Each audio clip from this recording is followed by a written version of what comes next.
우리의 가정, 하나님의 말씀이 에베소서 6장이 되겠습니다. 에베소서 6장 1절로 3절입니다. 에베소서 6장 1절로 3절, 우리 짧은 말씀이니 우리 함께 읽으셨으면 좋겠어요. 시작.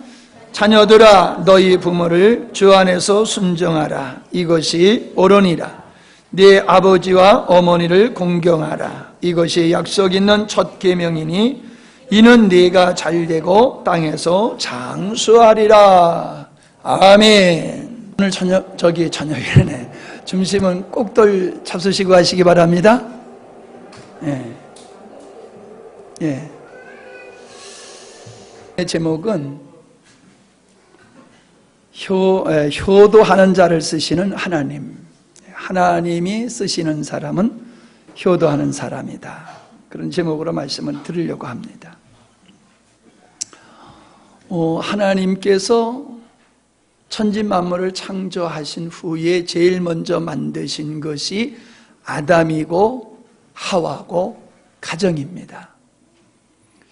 이 가정이 모든 사회를 이루는 기본적인 요소가 되어 있음을 알게 됩니다. 가정이 없으면 국가가 없어요. 가정이 없이 교회가 있을 수 없어요. 가정이 건강하면 사회도 건강하고, 건강한 교회는 건강한 가정을 만드는 것을 볼 수 있습니다. 가정과 교회는, 가정과 하나님은 뗄래야 뗄 수가 없어요. 이런 가정이 깨졌습니다. 사단의 유혹으로 말미암아 죄가 가정에 들어와서 그렇게 사랑스럽던 부부지간에 갈등이 생기고 이제 원수같이 여겨지는 그러한 상태로 하나님이 만드신 최초의 가정이 깨졌습니다. 왜 마귀는 이런 가정을 깨뜨렸을까요? 가정이 세워지지 아니하고는 하나님의 뜻이 이루어지질 않습니다.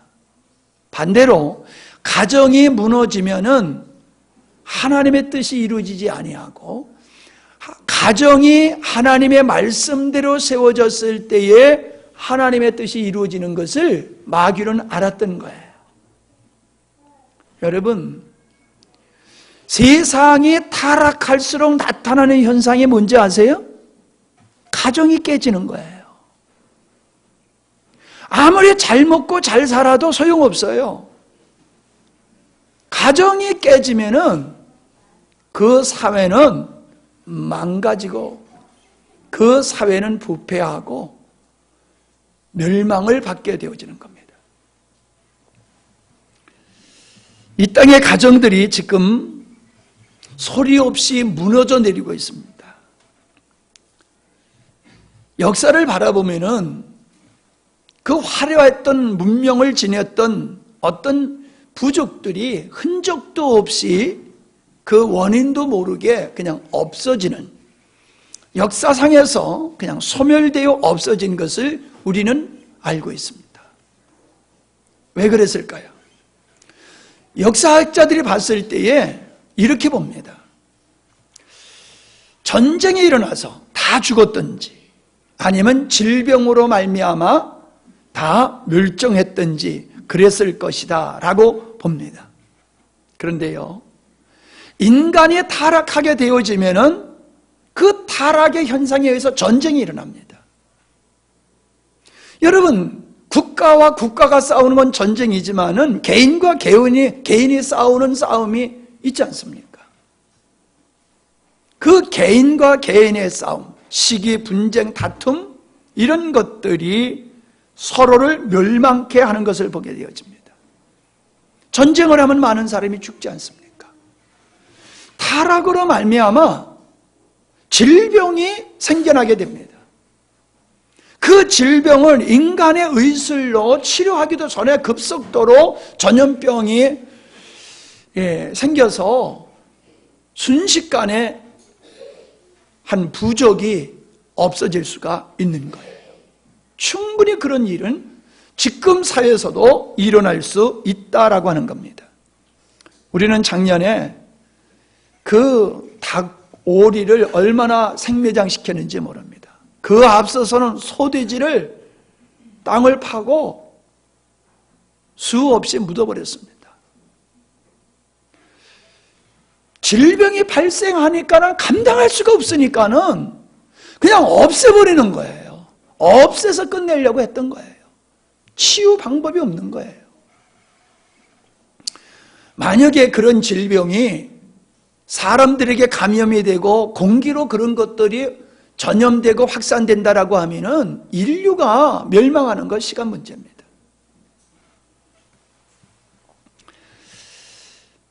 인간의 타락은 가정을 부패하고 가정을 파괴하는 결과를 가져왔습니다. 우리는 사회적인 공동체가 가정이고 믿음의 공동체가 교회라고 하는 것을 우리는 잘 알고 있습니다. 이 둘은 뗄래야 뗄 수 없는 유기적인 관계를 가지고 있어요. 그래서 건강한 가정에서 바른 믿음의 생활을 할 수가 있고 교회가 세워질 수 있어요. 교회가 건강해야지 가정이 건강한 가정으로 서갈 수 있다라고 하는 겁니다. 그런데요, 이 건강한 가정이 세워가는 데 있어서 아주 중요한 요소가 뭐냐면 부모님입니다. 가정에 있다. 가정의 요소는 부모가 있어야 되고 자녀들이 있어야 되죠. 가족이 있어야지 가정이 이루어지는 거죠. 가족이 없으면 가정의 형성이 안 돼요. 근데 여러분, 부모님이 계시고 자녀들이 있다고 해서 그게 가정이라고 보는 것은 조금 문제가 있어요. 왜냐하면은 가족이 가정을 이루고 사는 게 아니라 그냥 하숙집과 같이 그렇게 사는다라고 하면은 그건 가정이라고 볼 수가 없는 거예요. 건강한 가정은 사랑이 있어야지 돼요. 건강한 가정은 존중함이 있어야 돼요. 건강한 가정은 대화를 통해서 이루어지는 겁니다. 그러니까 부부지간에 부모와 자식지간에 대화가 없다라고 하면 건강한 가정이 아니에요. 사랑이 없다라고 하면 그것도 건강한 가정이 아니에요. 부모님을 존중함이 없다라고 하면 그것도 건강한 가정이 아닙니다. 중요한 얘기입니다. 저를 잘 보세요. 건강한 가정에서 훌륭한 인물이 나옵니다. 시작. 예. 가정이 엉터리인데 그 엉터리 가정에서 훌륭한 인물이 나오는 법이 없어요. 가정이 건강하고 가족이 훌륭하면은 그 가정에서 인물이 나게 되는 거예요. 경건한 자녀들이 나오는 거예요. 훌륭한 일꾼들이 생산되어지는 거예요. 그런데 이러한 가정을 세워 훌륭한 가정, 건강한 가정을 만들어가는 데 있어서 아주 중요한 역할을 하시는 분이 바로 부모님이라는 거예요. 부모님이 계시기 때문에 자녀가 생기는 거고요. 그 부모님에 의해서 가정이 만들어져 나가는 거거든요. 그래서 부모님이 잘 쓰면은 자녀들이 잘 쓰게 돼 있어요. 부모님이 잘 쓰지 못하면은 자녀들도 잘 못 써요. 그러니까 지난주에 말씀드렸다시피 우리 부모님들 잘 서야 됩니다. 우리가 잘 서야지 자녀들이 잘 서게 돼 있는 거예요. 근데 오늘은 어버이주일이니까 우리 자녀들이 해야 할 일이 뭡니까? 부모님을 잘 세워드려야 돼요. 여러분, 우린 자꾸 지도자, 문제만 있으면 지도자들을 정죄하고 박근혜 정부 물러가라 이렇게 타도하는, 직장에서도 사회에서도 가정에서도 이렇게 문제가 생기면 지도자를 타도하는 이런 분위기는 아주 잘못된 겁니다. 아무리 훌륭한 지도자가 있어도요, 그 멤버원들이 그 지도자를 잘 따라주고 순종해주고 권위를 지켜줄 때에 그 지도력이 나타나게 되는 거예요. 아무리 훌륭한 지도자라 할지라도 그 지도를 따르지 아니하면은 지도력은 아무런 의미가 없게 되어지는 겁니다. 우리 부모님이 아무리 훌륭해도 자녀들이 부모님에게 순종하지 아니하면은 우리 부모님의 그 능력, 가치가 드러날 수가 없는 거예요.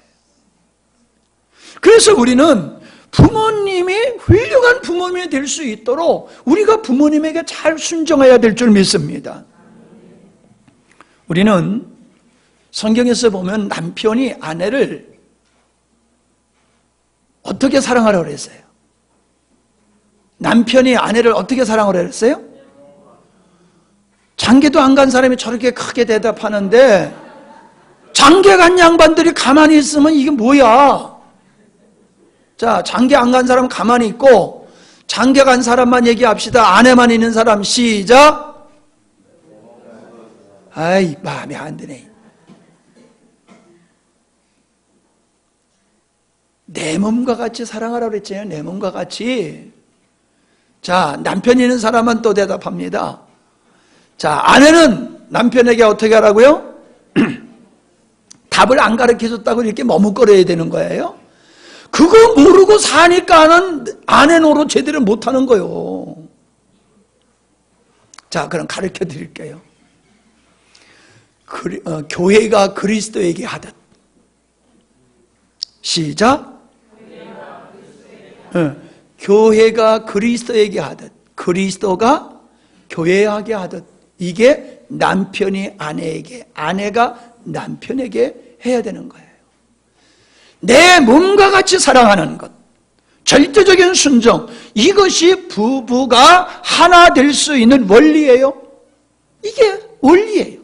이게 깨져버리면은 부부는 한 몸이 안 돼요. 이게 서가야지 부부가 한 몸이 되는 거예요. 같이 산다고 한 몸이 아니에요. 우리 남자씨들 정말 아내를 내 몸과 같이 그리스도께서 교회를 사랑하는 것과 같이 사랑했는지 한번 이 시간에 돌아봐야 되고, 우리 아내들도 얼마만큼 내가 남편의 권위를 존중하고 교회가 그리스도에게 순종하듯 순종했는지를 생각해 봐야 됩니다.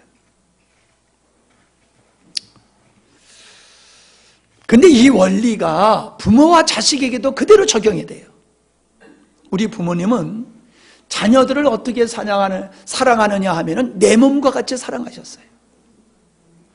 자, 자식을 낳고 길러보니까 좀 알겠지요? 아직도 몰라요? 더 살아봐야 알겠어요? 응? 더 살아봐야 알겠냐고요? 내가 자식을 낳고 길러보니까는 우리 부모님이 나를, 어머니가 나를 어떻게 길렀는지를 알겠는데, 그게 뭐냐면은 내 몸과 같이 당신의 몸보다도 더 귀하게 우리를 기르셨다는 거예요. 아멘? 이걸 살아가면서 내가 자식 길러가면서 깨닫게 되잖아요. 이거 깨닫지 못한 사람은 이건 진짜 뭐 조금 내가 심하게 말하고 싶은데 내가 그냥 참습니다. 이거 깨닫지 못하는 사람은 안 돼요. 인간이 될 수가 없어요. 이걸 깨달아야지 인간이 되는 거예요. 이걸 깨달아야지. 그러니까 부모님은 자식을 내 몸과 같이, 내 몸보다 더 사랑하는 것이 부모의 사랑이라고 하면은, 자녀는 부모에게 어떻게 순종해야 돼요? 절대로 순종해야 돼요. 절대적인 사랑을 부어주신 그 부모님의 말씀은 거짓이 없어요. 그건 진리예요. 왜? 자기 몸보다도 더 사랑하시는 분이 나에게 주시는 말씀이 사기치겠냐고요? 거짓말을 하시겠냐고요? 아니에요. 물론 그분이 몰라서 잘못된 말씀을 하시는 거 있어요. 그러나 근본적인 걸 얘기하는 겁니다.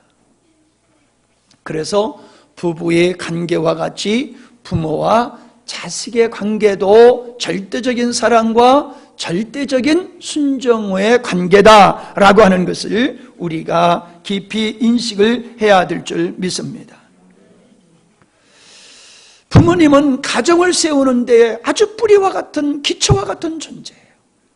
그 부모님이 어떻게 하시냐에 달려서 가정의 미래가 달라지는데, 어떻든지 간에 오늘의 우리들의 모습은 부모님의 은덕에 의해서 오늘 내가 존재하고 있다는 거예요. 어떤 사람들은 그래요. 아이고, 차라리 나를 안 태어나게 하시는 게 낫지. 왜 나를 태어나게 해가지고 뭐 내가 언제 태어나고 싶다고 그랬어? 왜 나를 낳아가지고 부모 노릇도 못하는 거야? 부모 노릇 하지 못하려고 그러면 차라리 나를 낳지나 말지, 이런 사람들이 있어요. 근데 어떻게 보면 그 말이 이해가 가요. 진짜 이 땅의 부모님들 중에서요, 책임 못 지는 사람이 있어요. 낳고 그냥 버리는 사람들이 이 땅에 얼마나 많습니까? 자식을 낳고 그냥 버려요.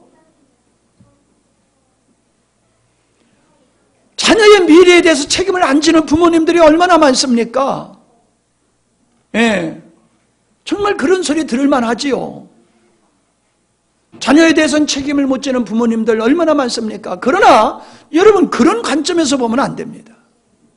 왜냐하면은 부모님이 나에게 어떻게 두든지 간에 하나님 앞에서 봤을 때는 내가 이 땅에 태어나서 내가 이 땅에서 어떻게 사느냐, 이게 중요한 게 아니라 내가 이 땅에 태어나서 하나님을 알고 하나님의 자녀가 되어서 내가 영생토록 그 하나님을 아버지라 부르며 영생토록 천국에서 산다는 것은 놀라운 축복인 줄 믿습니다.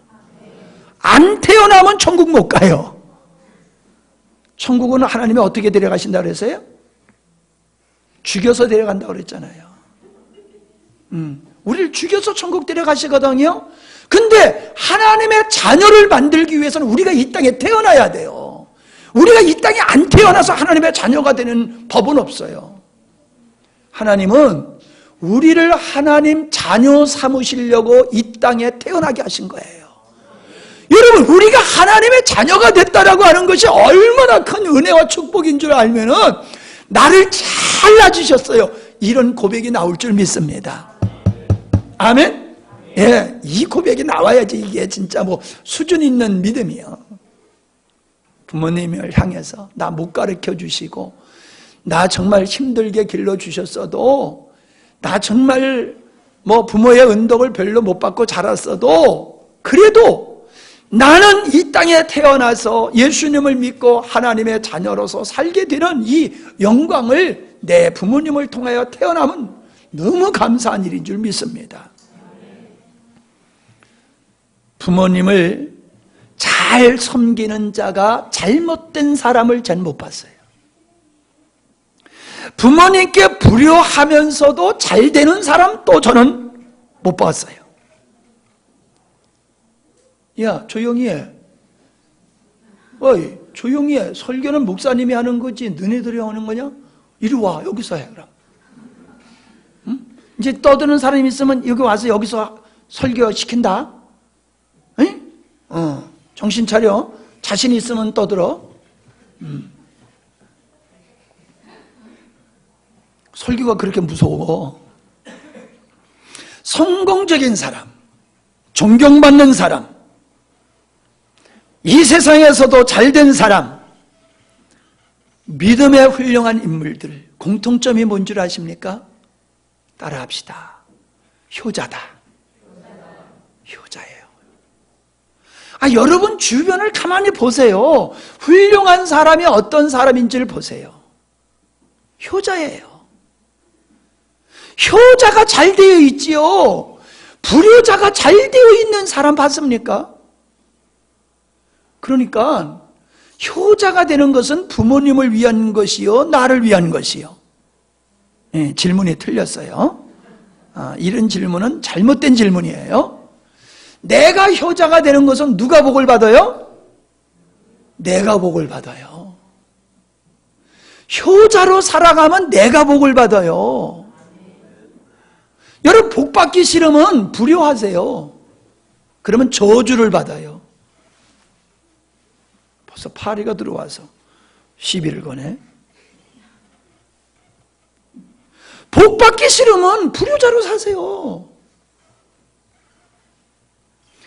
여러분, 자녀가 잘 되기를 원하신다라고 하면요, 여러분이 자녀를 어떻게 가르쳐야 되냐면 효자로 가르치세요.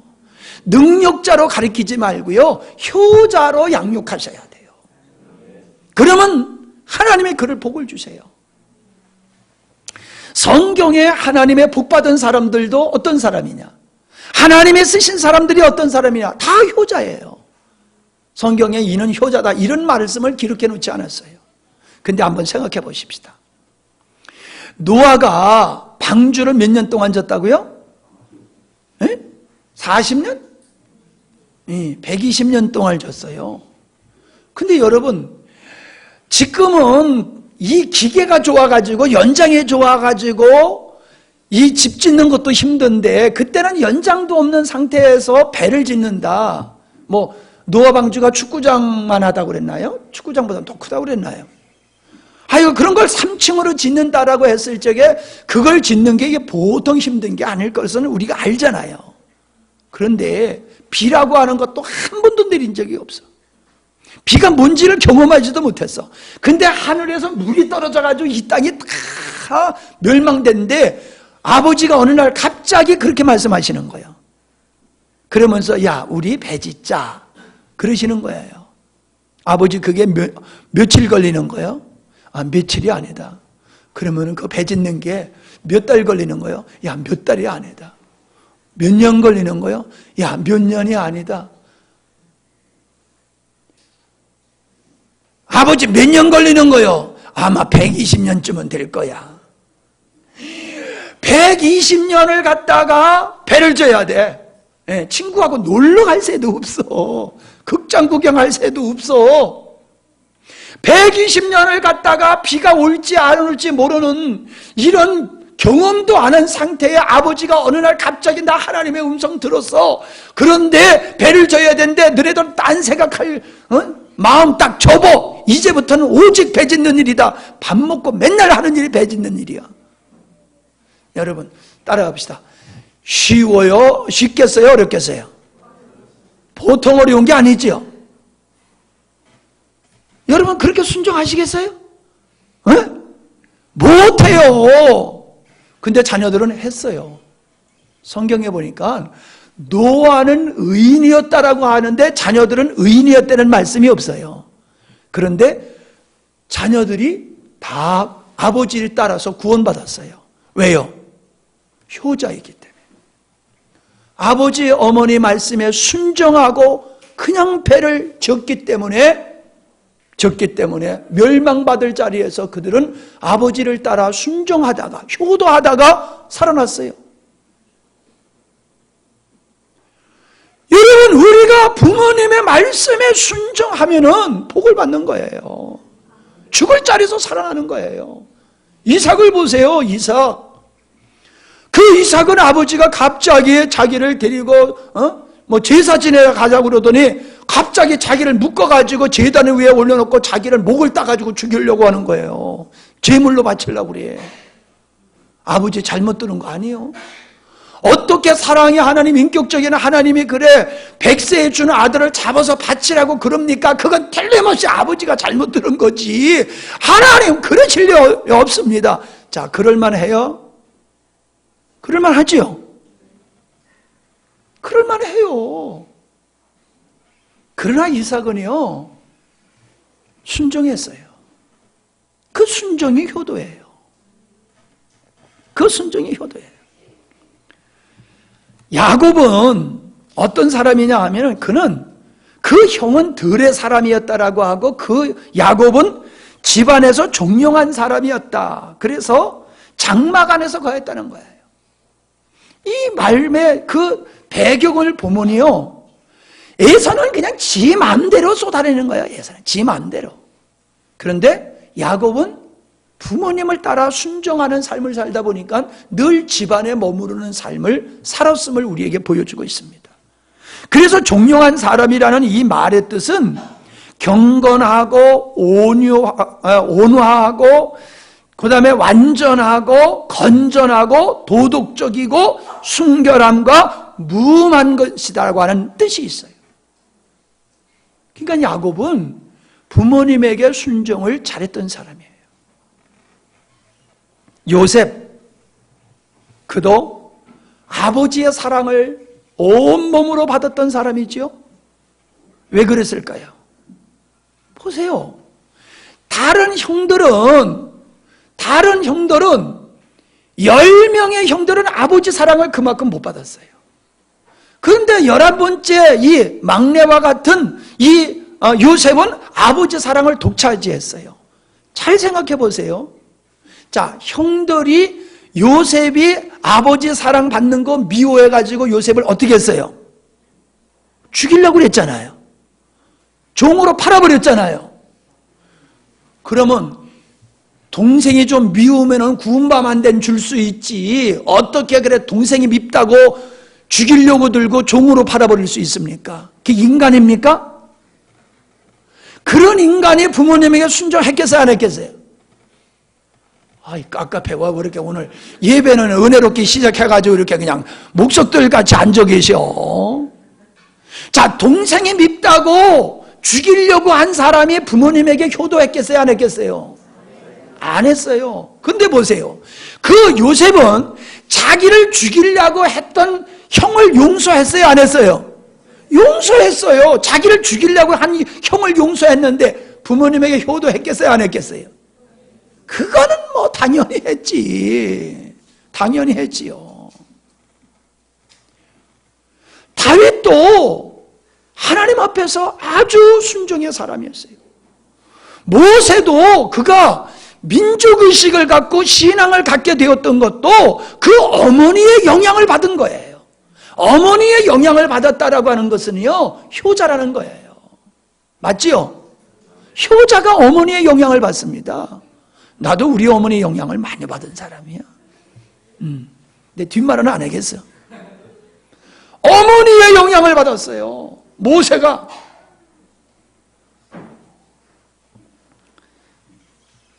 룻이라고 하는, 이 룻이라고 하는 여인은 우리가 잘 알잖아요. 남편이 죽었어요. 시아버지도 없고 남자라고는 아무도 없어요. 시어머니 두 과부밖에 없어. 무슨 소망이 있겠어요? 이런 상황 속에서 시어머니를 떠나서 젊은 여자가 새 출발하는 것이 얼마나 현명한 것인가는 우리는 알잖아요. 근데요, 형은 떠나갔지만은 누구예요? 룻은 시어머니를 떠나지 않았어요. 시어머니를 끝까지 쫓아가서 섬겼는데, 능력이 있어야 섬기지요. 능력이 없어서 섬기니까 요즘 말로 하면 동냥해서 섬겼어요. 동냥해서. 그게 뭐예요? 들에 가서 이삭 주워가지고 그걸로 시어머니 공경했다니까요. 아니, 따져보려고 그러면요, 나오미는 이 룻에 이러한 효도 받을 어떻게 보면 자격이 없어요. 그런데 그러한 부모님을 이삭을 주워가지고 그렇게 부모님을 공경했잖아요. 그랬더니 보아스라고 하는 훌륭한 남자를 만나가지고 결혼을 해가지고 다윗 왕의 할머니가 돼버렸잖아요. 할렐루야. 솔로몬을 생각해 보세요, 여러분. 솔로몬만큼 부귀영화를 누린 사람이 없습니다. 그런데 이 솔로몬도 아주 하나님 앞에 효자였어요. 제가 성경 잠언서를 쭉 읽으면서 봤더니요, 이 잠언서에 어떤 말씀이 많이 나왔냐 하면은 내 아들아 그러면서 내 아버지의 법과 내 어미의 법을 잘 지켜야 된다라고 말하고 있어요. 왜 그렇게 말했을까요? 저기에 잠언서 4장 1절로 11절에 보니까는 내 아들아 나의 아비의 훈계를 들으며 명철을 얻기를 주의하라. 내가 선한 도리를 너희에게 전하노니 내 법을 떠나지 말라. 나도 내 아버지에게 아들이었으며 내 어머니 보기에 유약한 외아들이었느니라. 아주 연약한 아들이었다는 거예요. 그런데 내가 그 아버지와 어머니에게 순종하고 효도했더니 내가 이렇게 복을 받았다는 거예요. 그러면서 너도 내 말을 4절에 그랬어요. 아버지가 내게 가르쳐 이르기를 내 말을 네 마음에 두라, 내 명령을 지키라, 그리하면 살리라라고 하는 이 말씀을 또 자녀에게 주면서 잘 순종하라고 말하고 있어요. 그래야지 너도 나 같은 복을 받을 수 있어, 이런 말이에요.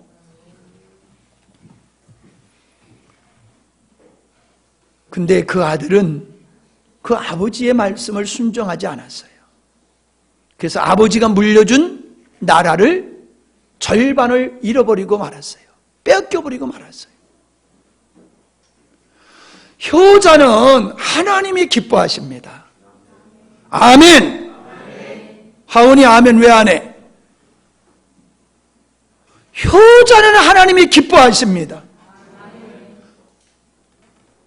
불효하는 자는 하나님이 싫어하세요. 여러분, 부모님이 바로 가르치는데 그걸 순종 안 하는데 잘 될 리가 어디 있습니까?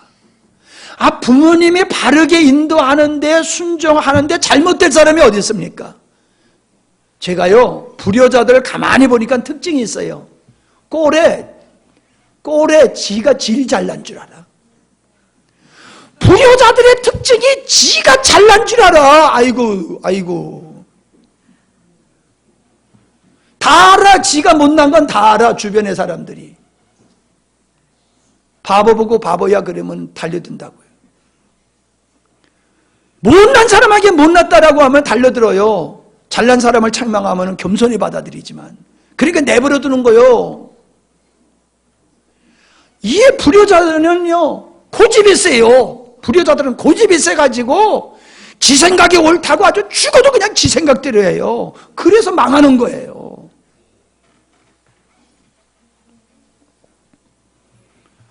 성경에 보면 니고데모가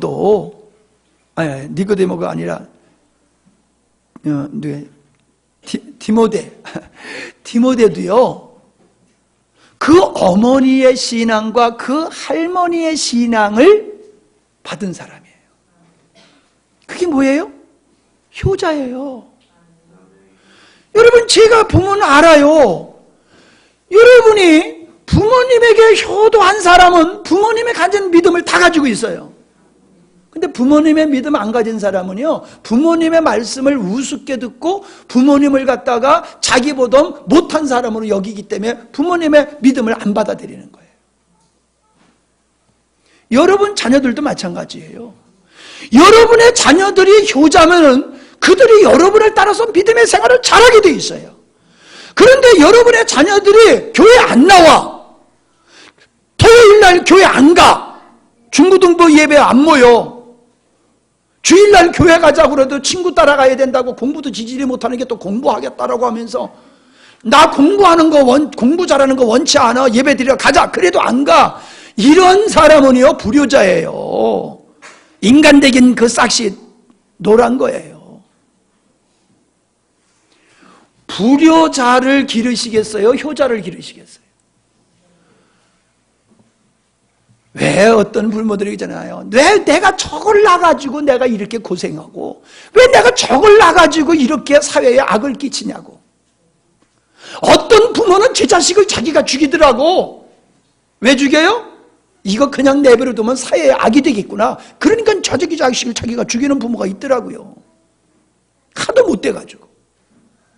남한테 피해 줄까 봐.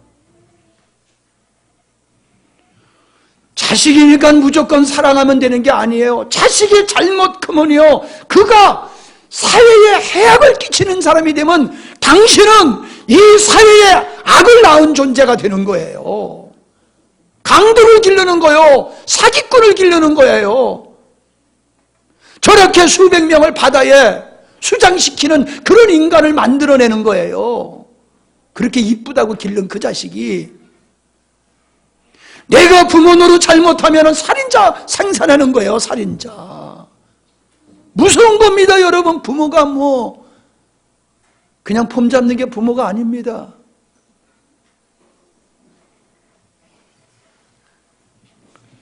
우리는 자녀를 효자를 길러야 돼요. 한마디로 얘기하면 순종하는 자녀로 길러야 돼요. 아멘? 자녀들 따라합시다. 가슴에 손을 얹고 순종하겠습니다. 정말 하나님 앞에서 서약하세요. 부모님의 말씀에 순종하겠습니다. 여러분이 순종하는 사람이 되면 여러분은 훌륭한 사람 돼요. 그러나 나는 내 생각대로 살겠습니다. 내 고집대로 생각해, 내 마음대로 살겠습니다. 뻔합니다. 절대로 그런 사람, 훌륭한 사람 되는 법이 없어요.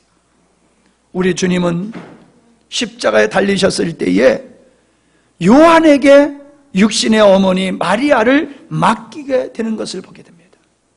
그때부터 요한은 마리아를 자기가 모시고 살았어요. 예수님은 십자가에서 그 고통스러운 순간에도 자기를 낳은 육신의 어머니를, 하나님이신 예수님께서 육신의 어머니를 존중히 여겼어요. 나는 하나님인데 이러지 않으셨어요. 하나님의 뜻을 이루도록 나를 이 땅에 태어나게 하시고 나를 낳고 기르시는 건 똑같은 수고거든요. 그 육신의 어머니를 존중히 여겼어요. 하나님이신 입장에서 마리아를 보면 얼마나 하찮은 인간입니까? 그러나 그 어머니를 예수님은 그렇게 존중히 여기시고 제자에게 맡기셨던 모습을 보게 되어집니다. 왜 효도를 해야 될까요? 효도를 해야 될 이유는 부모님은 하나님의 대리자이기 때문에 부모님에게 효도해야 됩니다.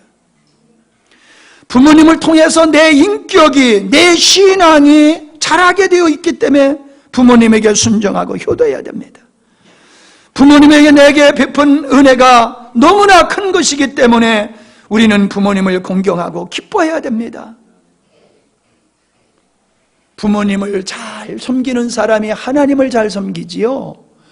부모님 잘 못 섬기면서 하나님 잘 섬기는 사람 없습니다.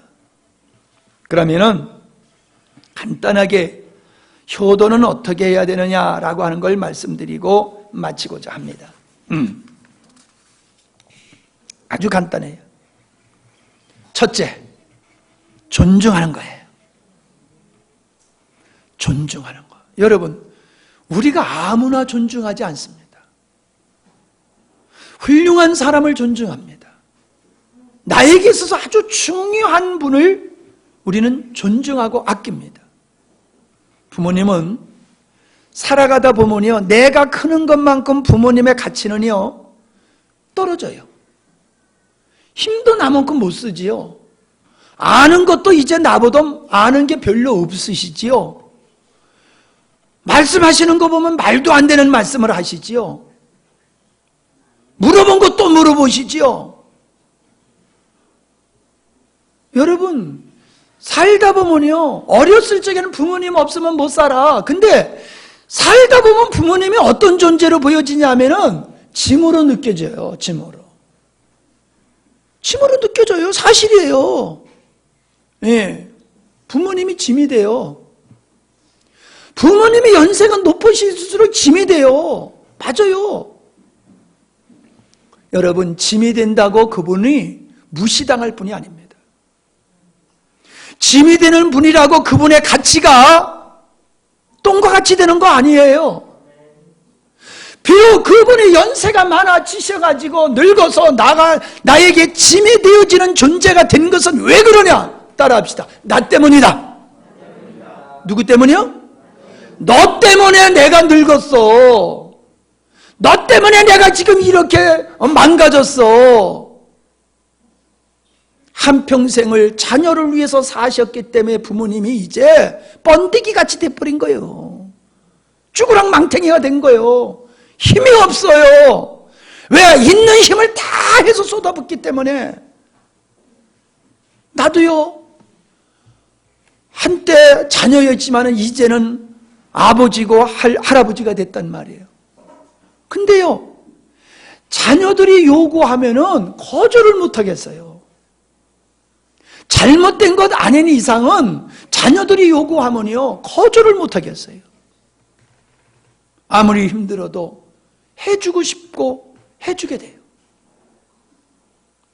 부모님이 짐이 되는 존재와 같이 된 것은 그냥 그런 게 아니라 나 때문에 그런 거라니까요. 이게 효자가 갖는 생각이요. 근데 불효자는 나한테 해준 게 뭐 있어? 그리고 이제 늙어가지고 왜 또 나한테 짐이 되시오? 이래 되니까. 그러니까 효자는 부모님을 끝까지 존중하는 거예요. 아멘? 자, 이것 중에서 중요한 것이 뭐냐 하면은 부모님과 대화를 많이 하셔야 돼요. 요즘 가정이 파괴되어지는 원인 중에 하나가 뭐냐면 대화가 없어져요. 부부지간에도 대화, 부모와 자식지간의 대화, 자녀와 부모지간의 대화가 없어져요. 애들이 어렸을 때는 가서 돈 버느라고 대화를 못하고, 이제 내가 커가지고는 장성에서는 늙으신 부모님하고 말이 안 통한다고 또 대화가 없어지고, 대화가 없어요. 같이 살지도 않으니 어떻게 대화를 합니까? 그래요. 목사님, 할 말이 있어야지요. 여러분, 특별한 얘기만 하는 거예요. 여자들 모여서 하는 얘기가 뭐 내용이 좀 있어요?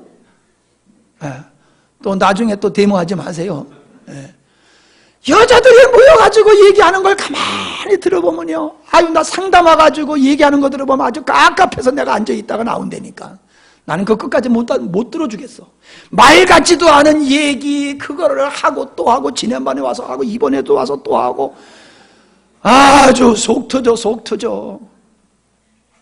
근데 여자들은 그래야지 행복하대. 그러니 어째? 그래야지 행복하다니까. 똑같아요. 부모님과 뭐 그렇게 대단한 얘기 하려고 들지 마세요. 그저 말 같지도 않은 얘기도 그냥 하면 돼. 말똥굴레 굴러가는 거 보고 그거 얘기해도 돼. 그냥 무슨 얘기든지 부모님하고 대화하면은 부모님이 자기 존재감이 있는 거예요. 외롭지 않는 거예요. 대화를 해야 돼요. 말을 해야 돼요. 그냥 잡수실 것만 갖다 드리고 대화를 안 해보면요, 그건 방 안에 감금하는 거예요. 자택감금이야, 자택감금. 부모하고 대화하기 싫은 사람은요, 불효하는 거예요. 우리 부모님들은 우리를 얼마나 우리를 데리고 이야기하셨습니까? 그래서 한국어를 가르치셨잖아. 우리 한국어를 누가 가르쳐 주셨어? 우리 엄마가 가르쳐 줘서 한국어를 못 알아들어도 또 하고, 못 알아들어도 또 하고, 또 하고 또 하고, 그래가지고 한국말 얼마나 유창하게 잘하게 가르쳐 놓으셨어요. 대화 중요한 겁니다. 제가 어떤 그 자매님이 쓴 글을 봤는데, 자기 잠버릇이 너무 고약하대요. 그래가지고 아기가 울어도 그걸 못 들을까 봐 걱정을 했대요. 그걸 걱정을 하다가 어머니 생각이 나는데, 이 어머니는 듣지 못하시는 분이래요. 듣지 못하시는 분이 나를 어떻게 길렀을까 생각해 보니까는 우리 어머니가 얼마나 나를 기르라고 고생했겠는가가 생각이 들더래요. 나는 잠버릇 나쁜 거 가지고 걱정하는데, 듣지 못하시는 분이 자녀가 어떠한 걸 알기 위해서 제대로 주무셨겠어요? 제대로 주무셨겠냐고요. 뜬 눈으로 샜을 거 아니에요. 뜬 눈으로 자녀가 잘못될까 봐. 진 자리 마른 자리 가라뉘시며 손발이 다 닳도록 고생하시네. 여러분, 우리 부모님들은 그렇게 우리를 살펴서 오늘 금이와 오기와 같이 길러서 오늘 나를 만든 거예요. 그렇게 쉽게 인간이 되는 게 아니더라니까요. 인간이 인간 되는 게 그렇게 쉬운 게 아니에요. 얼마나 정성을 들이지 아니하면 안 되는 게 인간이에요. 내가 인간답게 돼서 내가 그렇게 걸어 다닐 수 있는 것은, 그래도 사람값하고 사는 것은 누구의 은혜다? 부모님의 은혜예요. 특별히 어머님의 은혜요. 내가 오늘 어버이주를 지내면서 어머니 은혜만 나오길래 내가 엄마로 태어날 걸, 그런 생각을 해봤어요. 아버지는 안 나오더라고. 엄마만 나오더라고. 근데 솔직히 맞아. 나는 자도요, 사모님은 안 자더라고. 난 피곤하면 자 그냥. 근데 엄마는 안 자. 그러니까 엄마 사랑이 아버지 사랑보다 훨씬 큰 건 사실이요. 부모님이 돌아가셔도 아버지 생각하는 사람 별로 없어요. 엄마 생각만 하지. 그냥 엄마는 영원히 엄마야. 자, 잘 들으세요. 부모님에게 효도를 하려는데 어떻게 되면 따라합시다. 용돈을 잘 드려야 된다. 예, 용돈을 잘 드리세요.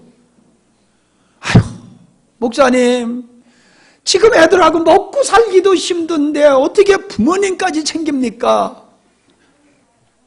자기가 안 챙기면 누가 챙겨요? 여러분, 부모님이 왜 노후 준비를 안 하셨어요? 나 기르느라고, 나 돌보느라고 노후 준비 못 하셨어.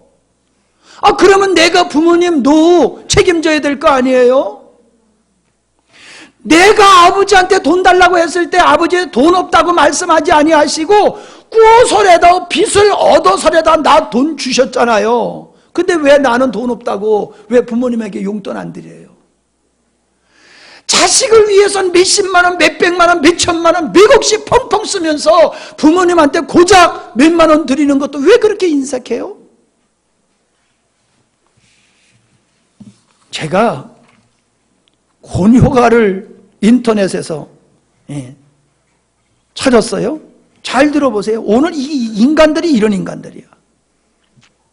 부생모육, 그네는 하늘같이 높고 많은 청춘남녀, 많은데도 효자효부 없는지라.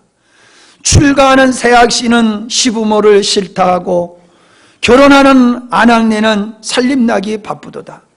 아들네는 제 자식이 장난치면 싱글벙글 웃으면서 부모님이 훈계하면 듣기 싫어 외면하고 시끄러운 아이 소리 듣기 좋아 즐겨하며 부모님이 두말하면 잔소리라 관심 없네. 자녀들의 오줌똥은 손으로도 주무르나 부모님의 흘린 침은 더럽다고 밥 못 주고 과자봉지 들고 와서 아이 손에 쥐어주고 부모 위에 고기 한 근 사올 줄을 모르도다. 개 병들어 쓰러지면 가축병은 달려가나 늙은 부모 병나면 노안이라 생각하네. 10자식을 키운 부모 한결같이 키웠건만 10자식은 한 부모를 귀찮다고 싫어하네. 자식 위에 쓰는 돈은 한도 없이 쓰건만은 부모 위에 쓰는 돈은 한 푼조차 아까우네. 자식들을 데리고는 외식함도 자주 하나 늙은 부모 모시고는 외식 한 번 힘들구나. 그대 몸이 소중하던 부모 은덕 생각하고 서방님이 소중하던 시부모를 공경하라.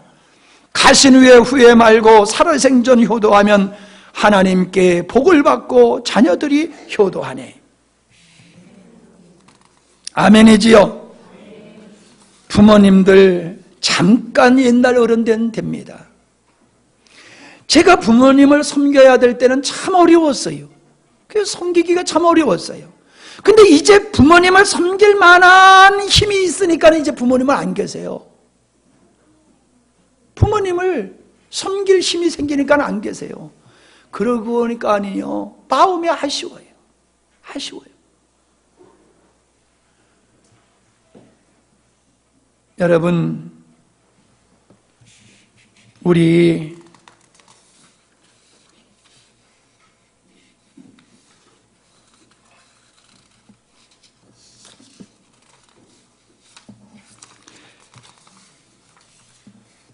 우리가 부모님을 공경하는 것은 말로 하면 안 돼요. 제가 지난번 금요일 날 진정성에 대한 얘기를 했어요. 진정성. 교회를 위해서 기도를 많이 했다라고 하면요, 교회가 어려울 때 같이 십자가를 져야 되는 거예요. 내가 부모님을 사랑한다라고 하면 부모님을 이해하고 부모님을 위해서 나도 부모님이 나를 위해서 수고한 것 같이 나도 부모님을 위해서 수고해야지. 그게 부모님 사랑하는 거예요. 말은 하는데 행위가 안 따르면 그 진정성에 의심이 가는 거예요. 부모님 사랑한다고 하면서 이 다음에 나 살 만큼 된 다음에 용돈 드릴게요. 그거는요, 새빨간 거짓말이에요. 안 드리겠다는 얘기예요. 안 드리겠다는 얘기예요. 우리 둘째 딸이 부목사 3호잖아요.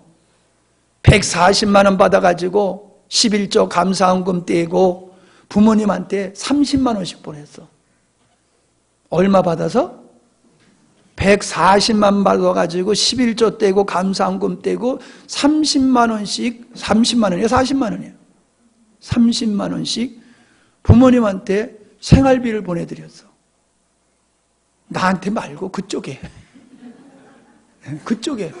그러니까 나는 열받는 거야, 은근히. 아, 난 지 어렵다고 막 열심히 갖다 주는데 지는 나한테 하나도 안 주고 저쪽에만. 뭐야, 뭐, 그럼 나는 뭐. 그래도요, 그게 싫지를 않았어요.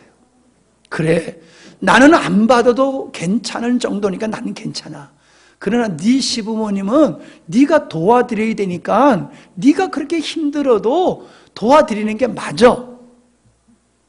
그랬더니 얘가 울면서 기쁨으로 그렇게 섬겼어요. 근데요, 돌아가시고 봤더니 저금 통장에 저금이 돼 있어.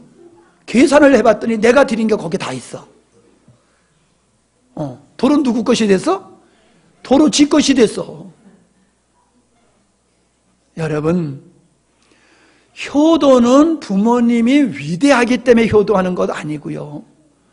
용돈 드리는 건 내가 능력 있어야지 용돈 드리고 없으면 안 해도 되는 게 아니에요. 이 돈 얘기하니까 아주 조용해지시네. 예. 용돈 많이 드려야 된다고 그러니까 아주 못들은 척하고 아주 그냥 가만히들 낮추고 쏙 하고 앉아 계시네. 그래도 귀는 열렸으니 어쩔 거요. 저는 얘기했어요. 부모님이 뭐가 필요한가를 잘 살피세요. 우리 어머니요, 뭐 이렇게 하면요, 자녀들에게 나눠주는 걸 좋아하세요. 그래서 우리 형제들이 모였을 적에 여러분이 주신 거, 내가 장만한 거 이런 걸 그냥 바리바리 싸가지고 가잖아요. 그러면 우리 어머니는 다른 자녀들한테 놀아주느라고는 양막. 그걸 즐거워하세요. 큰아들이 가져온 거, 큰며느리들이 가져온 거를 작은 아들한테, 작은 딸한테, 젖딸한테 그걸 기분 좋게 나눠드리세요. 그럼 우리가 그럴 수 있잖아요. 난 뭐야 그럼? 근데 그게 즐거운 거예요. 어머니가 즐겁게 자녀들에게 베풀어 주는 게 그게 즐거운 거예요. 여러분, 부모님의 마음을 헤아려서 부모님의 마음을 기쁘시게 하기 바랍니다. 부모님을 즐겁게 해드리세요. 부모님의 마음을 편하게 해드리세요. 그 다음에 잘해야 되는 게 있어요. 부모님에게 인사를 잘해야 돼요. 나갈 때, 들어올 때 인사를 해야 돼요. 직장 갈 때에, 직장에 들어와서, 어디, 멀리 갈 때에 갔다 와서 늘 걱정하시는 부모님에게 안부를 자주 전해야 돼요. 같이 못 사는 여러분, 안부 전화 자주 하세요. 나는 이 목사가 지금 필리핀에 가서 있지만은 필리핀에가 있는 것 같지 않아요. 옆에 있는 것 같아요. 하도 통화를 잘해가지고 옆에 있는 것 같아. 그 인사를 잘해야 되는데 또 인사를 하나 잘해야 돼요. 잘 들어야 돼요. 이거 잊어버리지 않게 가르쳐드려야지. 따라해요. 선물을 잘해라. 네, 뭘 잘해요? 선물을 자주 사다 드리세요. 아니, 우리 어렸을 적에 엄마가 옷 사주면 기분 좋았잖아요. 그것도 저 시장표는 싫어했잖아. 에? 메이커 있는 것만 입었잖아. 근데 왜 부모님은 왜 그렇게 시장에서 싸구려만 사다 드려? 지인은 맨날 메이커 안 입으면 안 입겠다고 그렇게 하더니 왜 부모님은 늙으셨으니까 아무거나 입어도 돼? 아니요, 나이 먹을수록 때깔 있는 거 입어야 돼. 좋은 거 입어야 돼. 아니, 맞아요. 노인네가 돼가지고요, 노인이 되셔가지고 후질거리한 거 입으면요, 아유, 그 배기 싫어요. 연세가 높으실수록요, 잘 입어야 돼요. 좋은 거 입어야 돼요. 에이고, 실컷 여태까지 좋은 거 잡수시고 실컷 좋은 거 입으셨으니까 이제 그냥 싸구려로 그러지 마세요. 좋은 것으로. 아멘? 그러니까요, 빈손 들고 어디 갔다 오다가 빈손 들고 집에 들어오면 안 돼요. 우리 부모님도 나가셨다 들어올 때에 과자 봉지, 우리 아버지 장에 가셨다가 항상 사들고 오셨지 그냥 오신 법이 없어. 그것도 과자 들고 오다가 우리 누나 먼저 떼가면 안 주고 아들 내가 떼가면 날 줬어. 그렇게 성차별하셨어. 그래서 우리 동네 분들이 어쩌면 누구누구는 딸을 그렇게 하고 아들만 안다고 그렇게 소문이 났어요. 내가 그렇게 큰 사람이요. 그렇게 사랑받고 큰 사람이요. 부모님은요, 어디 갔다 들어올 때 자식한테 빈손으로 안 와요. 과자 봉지 하나라도 사들고 오지. 근데 나는 왜 그냥 들어와? 지금 나를 학수고 내 기다리고 계시는 부모님이 계시는데 왜 빈손으로 달래달래 들어오냐 말이요. 반드시 선물 사가지고 오시기 바랍니다. 돈 얘기하니까 기죽지 말고 크게 아멘. 말로 해도 못해. 절대로요, 어디 갔다 들어올 때 빈손으로 오면 안 돼. 그리고 어른들 찾아갔대. 어른들 찾아갈 때 또 빈손으로 가면 안 돼. 아멘? 예, 목사님도 어른이야. 예. 목사님도 어른이라니까. 예. 목사님은 항상 친정 식구, 친정 아버지 같이 수준으로 생각하는데 누가 그러더라고. 예, 아버지, 목사님은 어떻게 섬겨야 돼? 그러니까 친정 아버지 정도만 섬겨라 그러더래. 근데 그 얘기를 들으니까 기분이 좋더라고. 예. 자, 이게 이제 시간이 없네. 오늘 빨리 마치려고 그랬는데 더 많이 가요. 우리 애들이 지금 얼마나 힘들까. 기념일, 부모님 생신 잘 기억하지요? 어버이날 기억 잘하지요? 근데 요건 챙겨줬으면 좋겠어. 부모님 결혼 기념일을 자녀들이 챙겨줬으면 좋겠더라고. 우리 자식들도 안 챙겨주더라고. 근데 그거 챙겨줬으면 좋겠어. 왜? 내가 맨날 잊어버리니까. 근데 그날이 의미 있는 날이거든요. 그것 때문에 저들이 생겼잖아. 그지? 부모님이 결혼하니까 저들이 생겼잖아. 그러니까 그날은 부모님들끼리 기억해야 될 날이기도 하지만 자녀들이 좀 기억해도 좋겠어. 또 있어요. 자신의 생일날 우리 애들, 주일학교, 너네들 생일날 너네들끼리만 놀면 안 돼. 너네들 태어난 날 어떻게 해야 되냐면 선물을 사가지고 아빠 엄마한테 드려야 돼. 나를 낳아주셔서 감사합니다 하고. 뭔 소리인지 모르고 지금 눈만 껌뻑껌뻑하고 있는데 알아듣는 사람 알아들었을 거예요? 나를 낳아주신 게 얼마나 감사해요. 그래, 내 생일날 우리 어머니는 그래서 이 목사 낳느라고 내가 얼마나 고생. 내가 이거 얼마나 많이 들었는지 몰라.